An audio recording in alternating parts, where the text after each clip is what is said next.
Selam arkadaşlar, kanalımıza hoş geldiniz.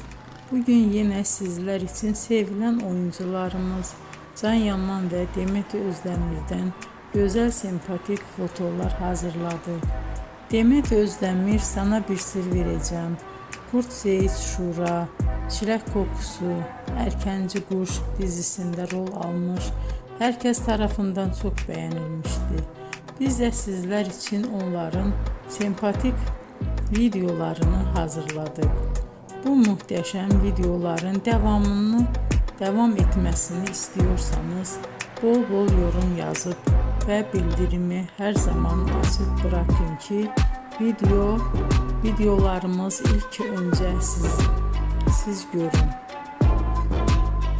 Hoşça kalın arkadaşlar.